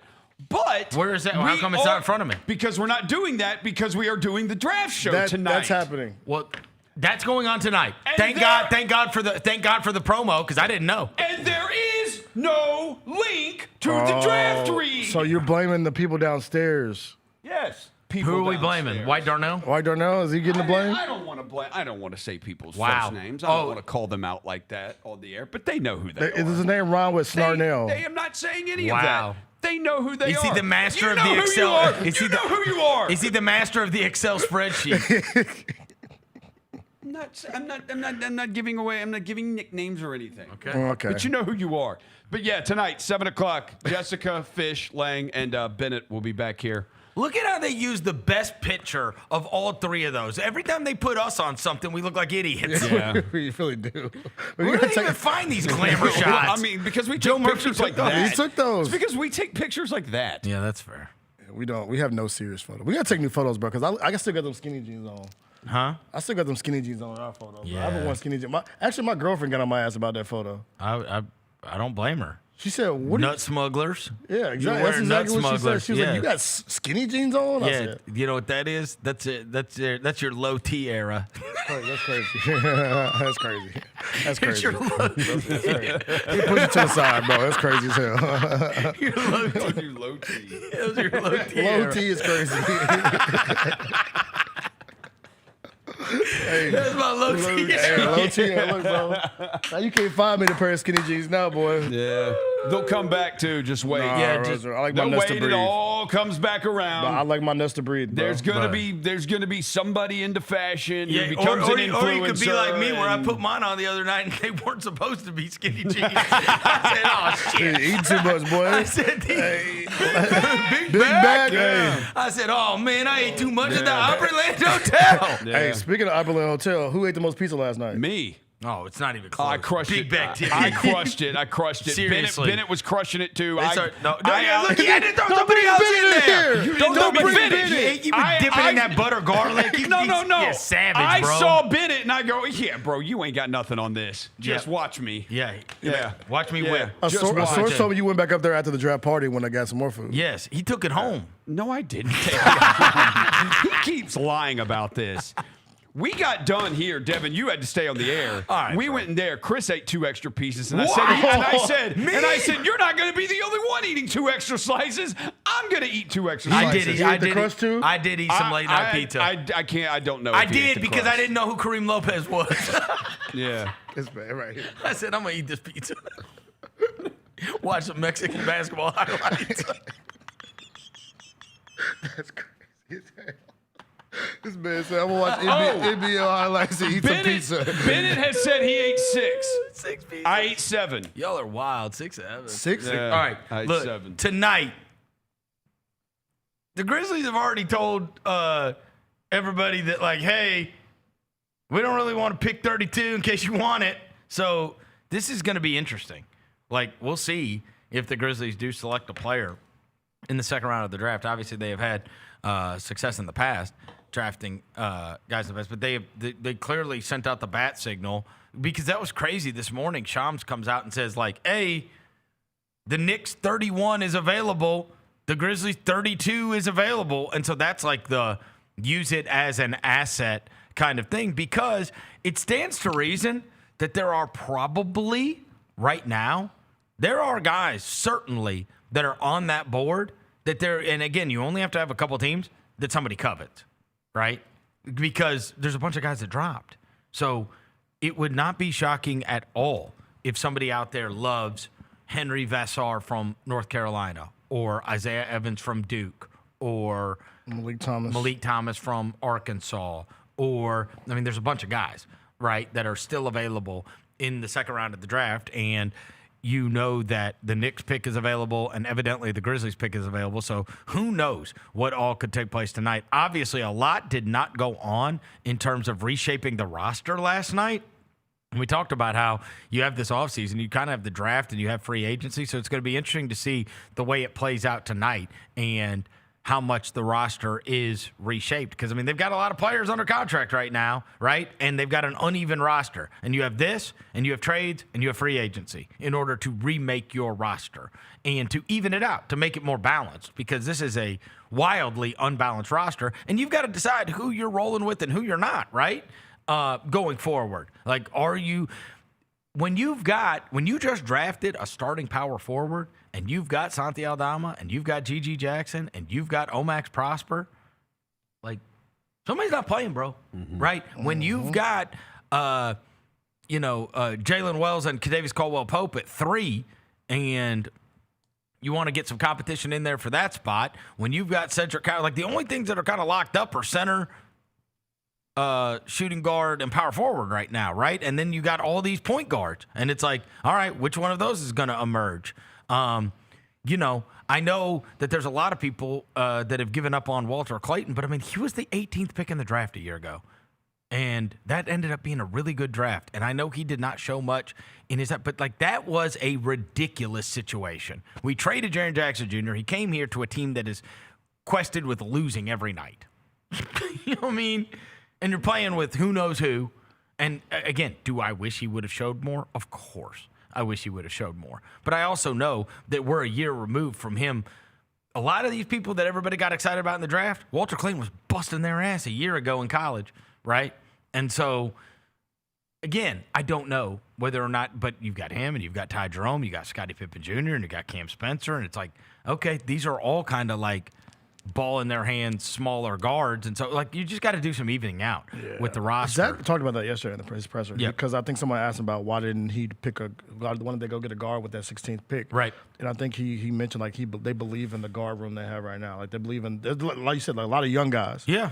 And so they believe in the kind of development and maturation of those dudes. When I didn't even mention Javon Small, who played well for the Grizzlies actually played well, right? First in his opportunities last year. So. He made the most of his opportunities last year for sure. The second round, though, like, there's a couple different kinds of guys, right? Like, there's Isaiah Evans, who I talked about, who had on $5 million of jewelry last night. That was tough, right? That $5 million $5 million bucks of jewelry on and not get drafted in the first round is a tough. Whole NIL check. But Isaiah Evans was ranked 13th in his class. These are guys that, like, when we talked about, like, we were always supposed to be good guys, Isaiah Evans was on all those teams and was always supposed to be good.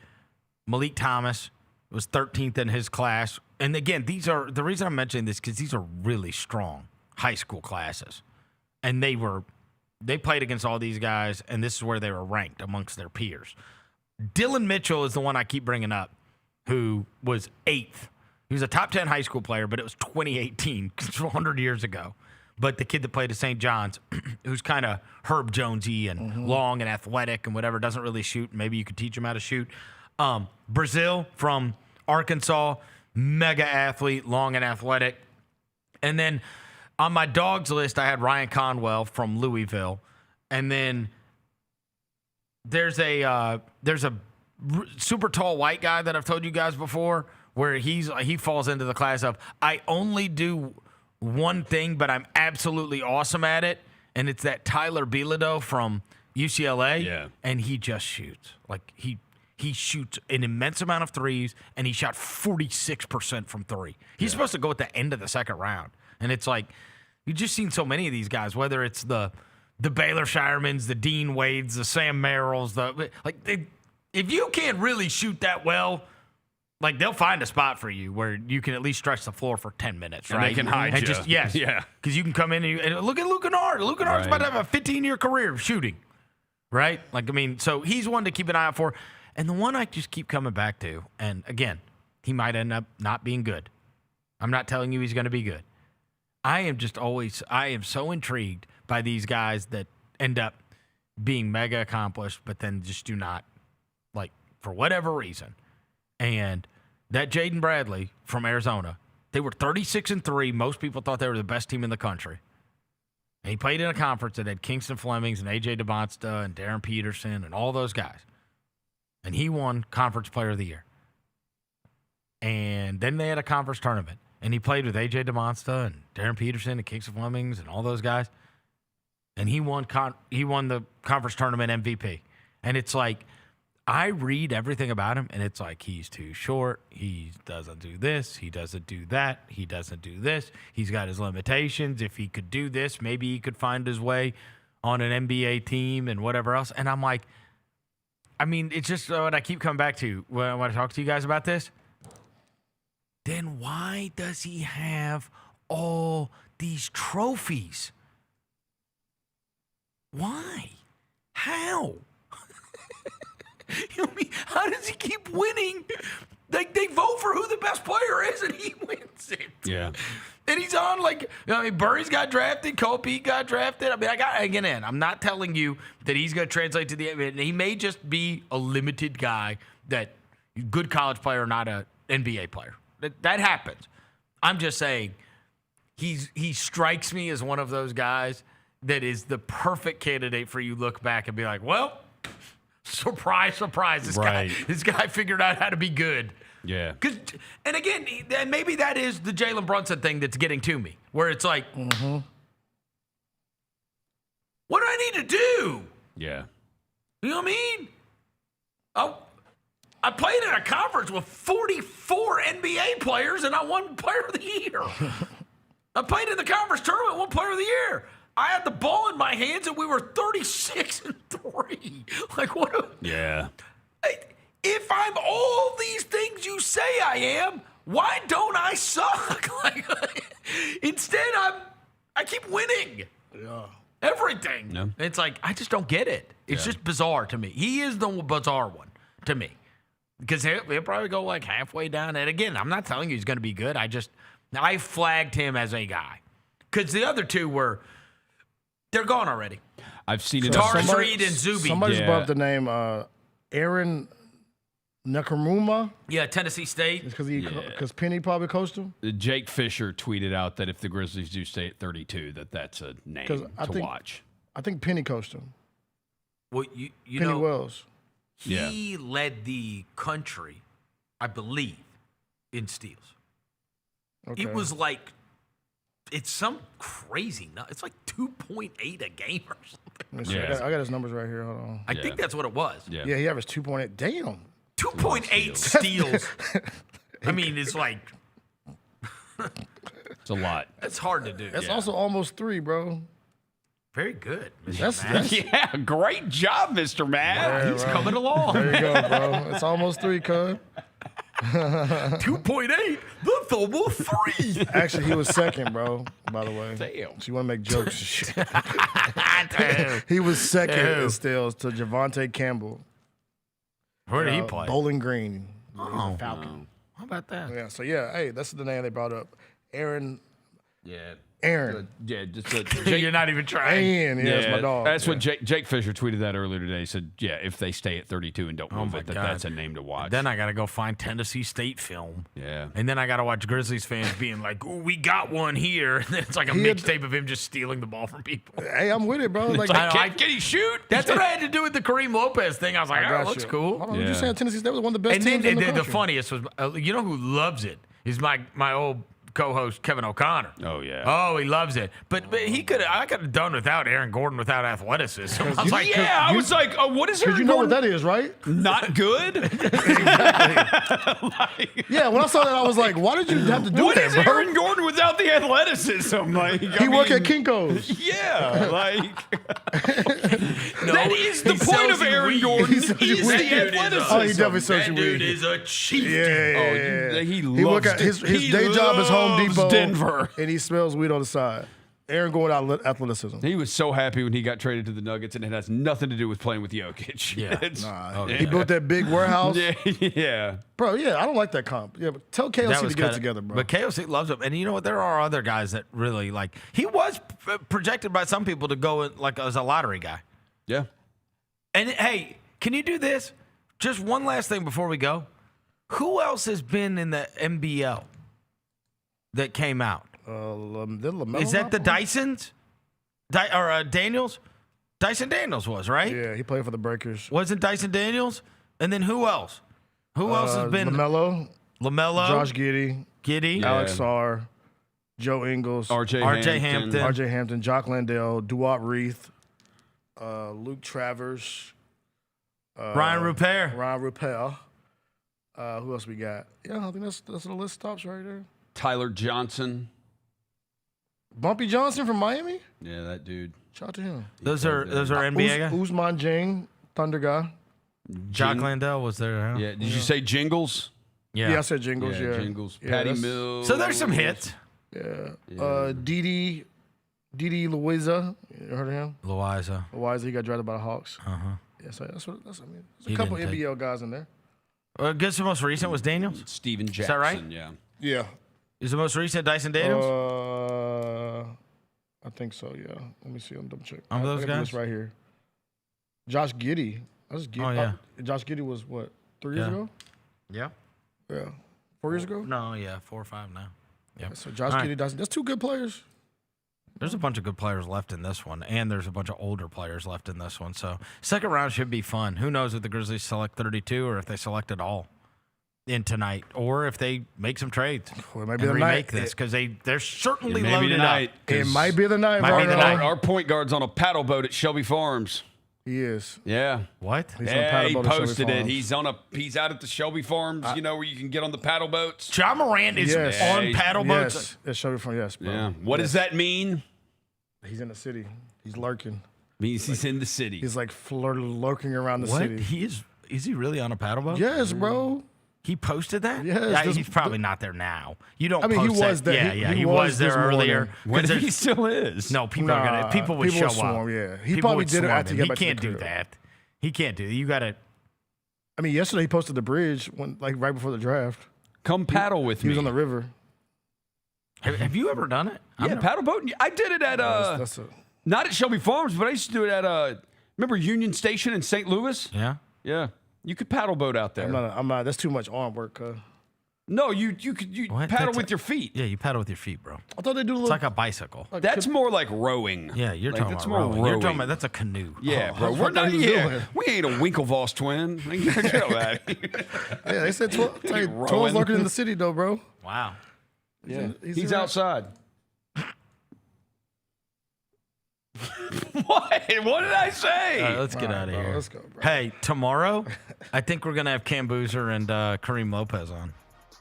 The future of Grizzlies basketball. So keep an eye out for that. I'm with it. Keep an eye out for that. And hopefully tonight's second round is going to be unbelievable. We're going to ask him to reminisce about that FIBA America Cup under 16 Oh my God. match. What do you remember from that, Remember bro? when you get beat by 1,000? Cam, you remember when you were a plus 63 in that game? You had 23 of your team's 50 points. That was incredible. Shout out to Job, man. He's 1 versus 5, and he's playing the top 3 draft picks in the NBA draft. Give him a break. The fact that he got 23 points is truly That is kind of amazing. impressive. He could have had You know what I mean? 0. It's amazing. Yeah. All right, it's going to do it for today's show. I guess thanks to Roser. Thanks to Devin Walker. Thanks to Jaylon back in the studio. We'll be back tomorrow. Until then, we gone.